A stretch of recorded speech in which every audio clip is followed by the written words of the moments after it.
وبجوشا في كونغري ام دسريدا لدعم زرينري فكر روح هزار خصنا كونغراستار لميماري فلسفة عجل جيانا آزادي لريبر أبو ام بيروز دكن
او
جنان دا آسا گشتی جیهانه ده دا کوشینه کی به همپا برخودانه کی دیرو کی کوروش بروش دیرو که به دست خود نویسینن و هلبت دناوان 2 سالین تجی سرگفتن برخودان آوا کرن ریخستن بون دناوان 2 سالان ده هرکو آسا دا کوشینا جنان بلند بو هرکو آسا خواتین جنان آبو دنگ دا هرکو آسا شورشا جن لجیهان بلافت بو مددید کو هیم بهتر ایریش لسر جنان لسر دستگفتین شورشا ما لسر پیشنگی شورشا ما جی بهتر دبو جبان آوه جی دولت اندہ سلادار ناخوازم کو ارادا جنا آزاد پیش بکبه دولت اندہ گرکر ناخوازم کو جن ببن پیشنگی شورشا و شورش ابره ببن دولت انکو لسر اقتدار ده خبره خستن کرنه ناخوازم کو جواکا کومینال وکهف دمقراس آزاد آبا ببه جبانا ویجی وقتی کود بینن ده پیشنگتی جنده شورش هاتی آبا کرن و جباجنا جیانتی آزاد وکهف دمقراس دخبتن و دبن مینات جبا تباهی جیهانه ام دبینن هیم بهتر ایریش امان لسر هرم آما لسر پیشنگی مجی دها کورتر دبه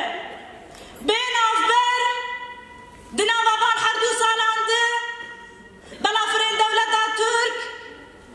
لسر هرم آما نهاتنه سکناندن و جبانا شکناندنا ارادا جنا آزاد حرتن پیلان القریش دانینا جبانا کو افشورش نبی نمونه جبا تبایی جیهانه پیلان جدا دناوا جواک آمده ددان آوا کرن لی تبی داگر کری کود دل بشاندن تبی ایریش کود کن تبی کو پیلان القریش دیتنن و تبی کو اب 2 سالن بین آور اندیشن تجریده کی گران کری لسر ریبره منا دل بشاندن ناهلن کو هفدیتن بریبره منا بیچه کرن تبی بیک کشی جی جنن کو بفلسفه نتوا دموقراطی کاتنا پرورده کرن تجاری دناوا 2 سالان ده سری جداگر کری ارا نتواندن سری جدا سلاداری ارا نتواندن سری جی سیستما کو دخوازن لسر ما بدن مشاندن نتواندن و حرتن لبرانبری داگر کری گوتن نا لبرانبری دا سلاداری گوتن نا لبرانبری هشمندی بابک سالاری ما گوتن نا لبرانبری سیستما کپیتالیست ما گوتن نا جبه قاده ده قاده کو برح شورش آجن و ام لسر اراده فکر آزاد و جیان آزاد هاتنه پرورده کرن امه هر و هر بنابه به شورشه و بنابه به کنگره امه برانبری تواهی سیستم امه بیجن نا اره جا آواتنا جیانتی آزاد و کهف دمقراس به امه حرتم افسلو گانا مبه یا و حرتم دنابه لفو تفگری دبون لسر بی اساسی موکیر خستنا جن کنگراستار لتواهی بلدیان باجاران کانتونان و بیوتان ما کنفرانسین خوشی کرد و ما خواتی خوی 2 سالان رخاند و هیم بهتر ددم آپیش ده امی پیلانسازیه کی چاوا دینن حتا آوا کرن جبان آویجی کو بریانی کو دو کنفرانس می بلدار درکتن اید باجاران ده اید کانتونان ده اید بویتان ده ده درجه یکی ده بریانی کو درکتن یک جوانا آزادی فیزیکی یاره بره میه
دبیجن به حسکرنا کو امکان بونه به هیجانا کو از لسر دکه بوارد آخفن ام دبیجن به حسکرنه به هیجان